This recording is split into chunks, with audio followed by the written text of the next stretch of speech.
Hi, I'm Nina Ynion, and welcome to Legal Echoes by the Sea, a podcast where the meeting point of law, history, and culture resonates across centuries. So today we find ourselves strolling through the Getty Villa in Malibu, California. The sun filters through the open air courtyard, casting patterned shadows on Corinthian columns and polished marble floors. We stand among artifacts that have journeyed across time and oceans and will reflect on how international law navigates their rightful ownership.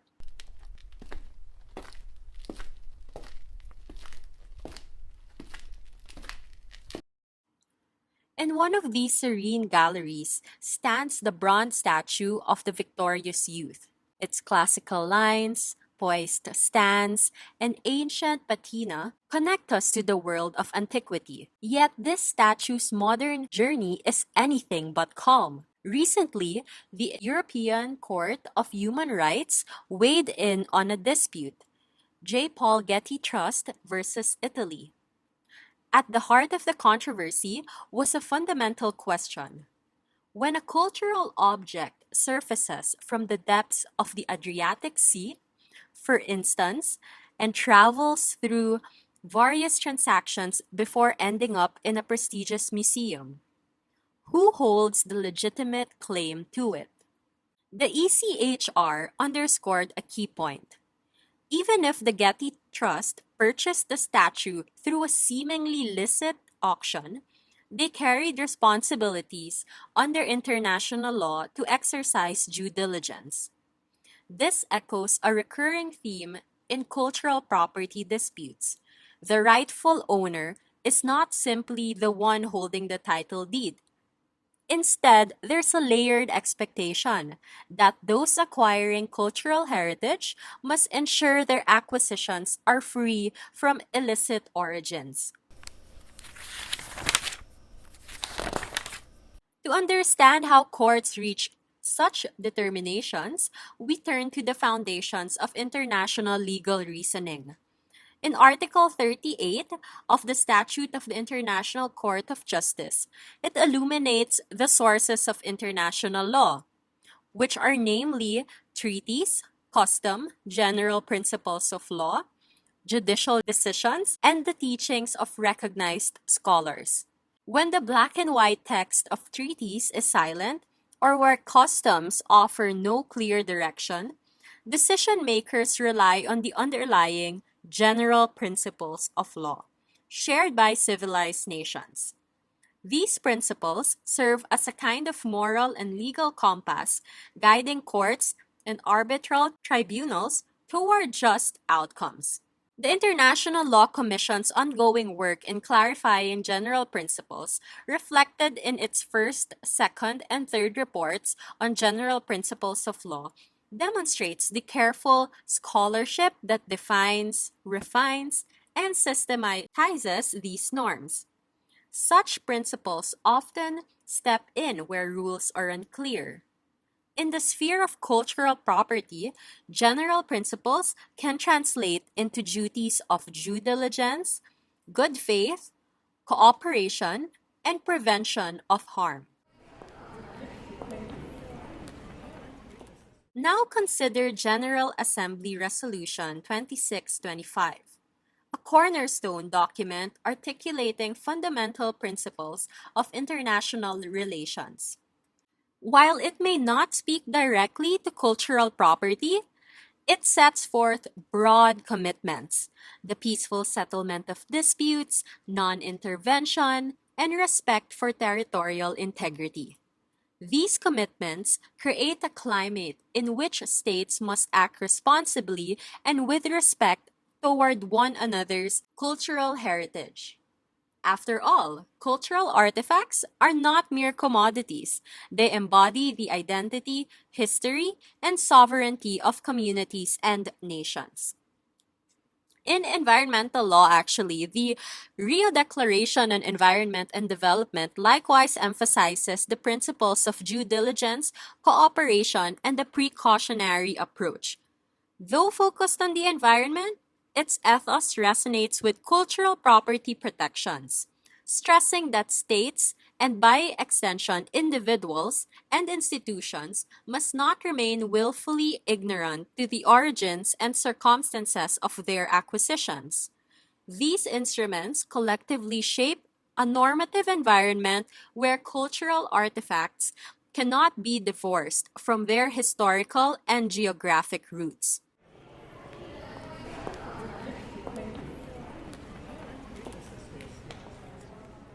Precedents from international investment law, such as the Técnicas Medioambientales, TECMED SA, versus United Mexican States case, might seem unrelated at first glance, but principles of fairness, good faith, and reasonableness that arose in TECMED's context also guide how we view cultural transactions. TechMed underscored that state measures affecting foreign property must be transparent and proportional. Analogously, when dealing with cultural property, states and institutions are expected to act with a heightened sense of responsibility. They should ensure that their conduct, including acquisitions and restorations, respects not only formal legality but also broader notions of equity and fairness. We find similar guidance in the advisory opinion on the effect of awards of compensation made by the United Nations Administrative Tribunal. While the ICJ demonstrated that in awarding compensation, decision makers could draw on general principles of fairness and justice. Applying that logic to cultural artifacts, if an object has been unlawfully removed, compensation or restitution may be guided not only by treaties but also by principles of equity and reasonableness. These principles serve as the spirit behind the letter of the law. Individual responsibility also plays a role.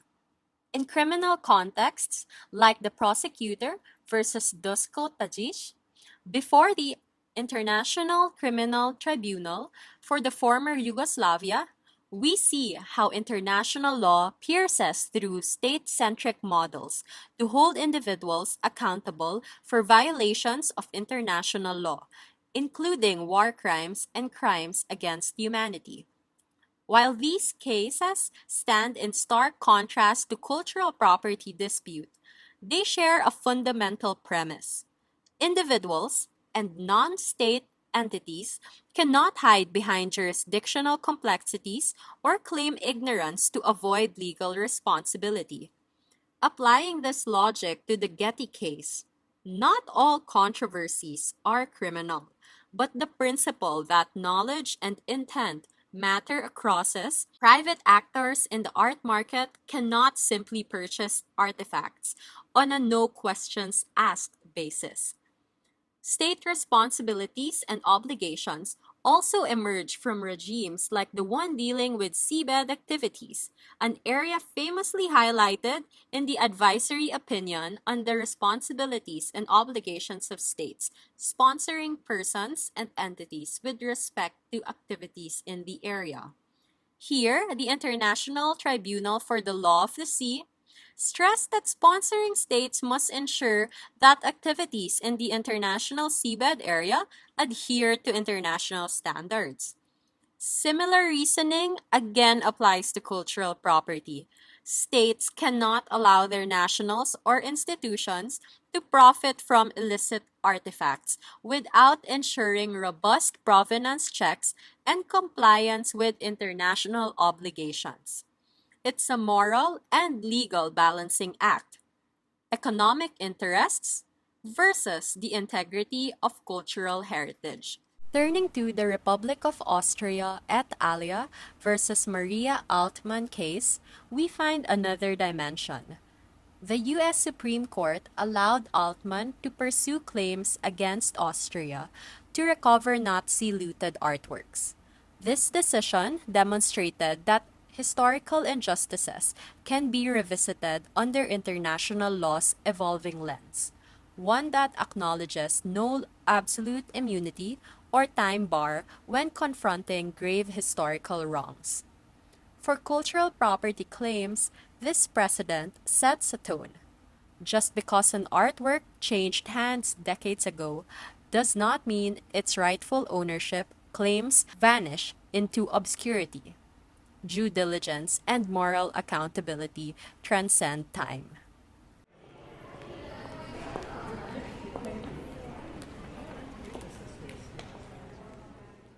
At the same time as the ECHR decision in the Getty Trust case, a parallel controversy flared in Manila, Philippines, over the donation of Boljun pulpit panels to the National Museum of Fine Arts. Here again, we see the tension between cultural sovereignty and the globalized art market. How deeply must the museum investigate the origins of these panels? Who bears the burden of ensuring no link to illicit removal?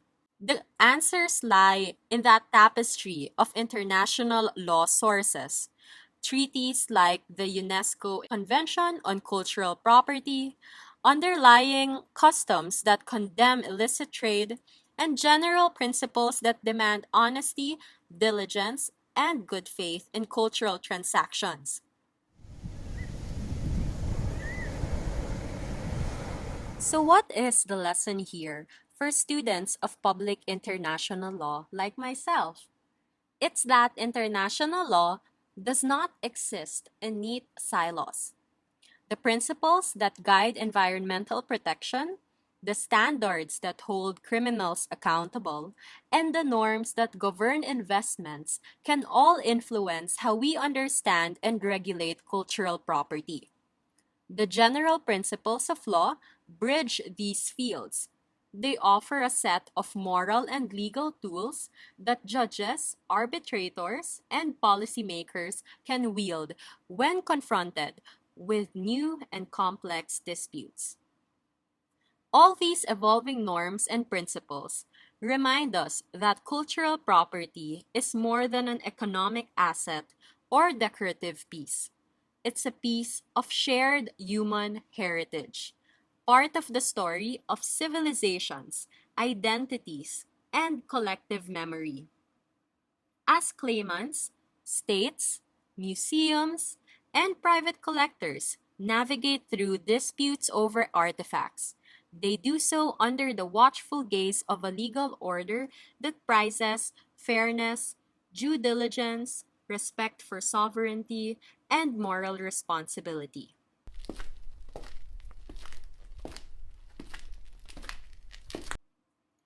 As we conclude our walk through the Getty Villa, we stand amidst relics of a distant past, contemplating the forces of modern law that shape their fate. The dispute over the victorious youth and the Boljun panels are not isolated sparks. They are part of a broader trend. Courts and legal bodies, drawing from a wellspring of treaties, customs, resolutions, and general principles, are increasingly scrutinizing how cultural treasures move in international markets. It is an interconnected world that we have today, so no artifact's provenance is purely local. Its journey touches upon complex legal frameworks and tests how rigorously we apply the foundational principles of international law. The challenge, and also the beauty, lies in ensuring that our legal tools rise to meet the modern, moral, and cultural significance of the objects they govern. I've learned that this is the essence of international law, a constant dialogue between past and present, fairness and legality, states and societies. And as we witness the evolution of these principles, we understand that no statue, panel, or painting exists in a vacuum. Every piece of cultural heritage carries with it a story that demands careful stewardship under the ever watchful eye of the law. So thank you for joining me today at the Getty Villa. And until next time on Legal Echoes by the Sea, with your host Nina Ynion, where history, culture, and international law converge to shape our understanding of justice beyond borders.